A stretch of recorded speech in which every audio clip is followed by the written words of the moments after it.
ሰላም ጤና ይስጥልን። የጊዮን ዜና መረጃዎችን እንሆ። ጠላት በሰዴና በዲማ ቀጠና ተደምስሷል። የብልጽግናና የእስክንድር ነጋ ቡድን ድንኳን ተክሎ እያለቀሰ በጎጃም ህዝብ ላይ አብሮ በፕሮፓጋንዳ ዘምቷል። ሄደ ገሰገሰ፣ አጨደ ከመረው፣ የእሳት ልጅ እሳት ነው ሲጀመር አማራው እያልን ወደ ድል መረጃዎችን እንውሰዳችሁ። በሰዴ ወረዳ በሶስት ክፍለ ጦሮች ጥምረት ታላቅ ጀብድ ተፈጽሟል። በዚህ ታላቅና ታሪካዊ ውጊያ መብረቁ ተፈራ ብርጌድ፣ መዝገቡ ዋሌ ብርጌድ፣ መዝገበ ጮቄ ብርጌድ እንዲሁም ደጋዳሞት ብርጌድ፣ ደባይ ጮቄ ብርጌድ እና አረንዛው ጎንቻ ብርጌድ በጋራ ታምር ሰርተዋል። በዚህም 73 ክላሽ፣ 28 የሞርተር ቅንቡላ፣ 223 የሞርተር ሸኝ ባሩድ፣ ብሬን 2፣ ስናይፐር 3፣ የብሬን አፈሙዝ 1፣ የብሬን ተተኳሽ 2620፣ የክላሽ ተተኳሽ 6950፣ ቦምብ 22፣ መገናኛ 4፣ ላፕቶፕ 3፣ የክላሽ ካዘና 108 ከ61 በላይ ምርኮኛ ጋር መማረክ ተችሏል። እንዲሁ 17 እስረኛ ማስለቀቅ ሲቻል አንድ ብሬንና አንድ ስናይፐር ከነተተኳሻቸው ግለሰብ ቤት ውስጥ መሽገው ከቤት እንዳሉ ተደምስሰዋል። 64 መከላከያ፣ 29 ሚኒሻ፣ 6 አመራር፣ 4 ፖሊስ በድምሩ 103 የተደመሰሰ ሲሆን በመቶዎች የሚቆጠር በርካታ ቁስለኛም ሆኗል።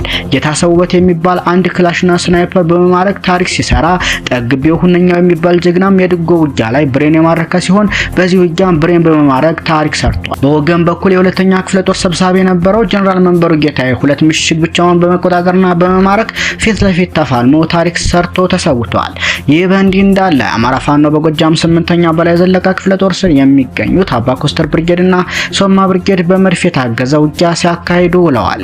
አገዛዙ ኃይል በዕለተ ስቅለት ምዕመንና መነኮሳት የስግደት ፕሮግራም በሚያደርጉበት ዕለት ሚያዝያ 10 2017 ዓ.ም በታላቁ ዲማ ጊዮርጊስ አዲስ ዓለም ጎተራና ወይራ ቀበሌ ላይ በሁለት መድፍ ሞርተር ዙ 23 በርካታ ኃይል ከደብረ ማርቆስ ጢቅ የትኖራ ይዞ የመጣ ቢሆንም ይተንታጉ የአባ ኮስተር ብርጌድ በዲማ ቅዱስ ጊዮርጊስ ቤተ መስቀል ላይ እንደ ቅጠል ሲያራግፈው ውሏል። አባ ኮስተር ብርጌድ በሶስቱ ቀበሌዎች ባደረገው ውጊያ 80 የጠላት ኃይል ተደምስሷል።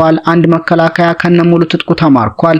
አንድ ኮሪያ ክላሽ፣ 5 የክላሽ ካዘና፣ 2 ቦምብ፣ 460 የክላሽ ጥይት ተማርኳል። 4 አምቡላንስና አንድ ኦራልና አንድ አይሱዙ ሙትና ቁስለኛ ይዞ ወደ ደብረ ወርቅ ከተማ ሄዷል።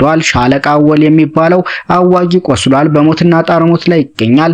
የአብይ አህመድ የጥፋት ቡድን የዲማ ጊዮርጊስን ገዳም ቤተክርስቲያን በሁለት መድፍ ለመምታት አስቦ የመጣ ቢሆንም የፈረሰኛው ቅዱስ ጊዮርጊስ ገዳምን መምታት ይቅርና የታቦቱ ኃይል ከ27 በላይ የተተኮሰውን መድፍ በአየር ላይ አክሽፎበታል። አባ ኮስተር ብርጌድ በዲማ ከተማ ያካሄደ ያለው ውጊያ እንደቀጠለ ሲሆን አገዛዙ በነማይ ወረዳ የቀጠና የምሪት ቀበሌው ጤና አሳቡ የተባለ 29 ዓመት ወጣት ረሽኖ ሞቷል። ሰሞነኛ መረጃዎች እነኝህን ይመስሉ ነበር።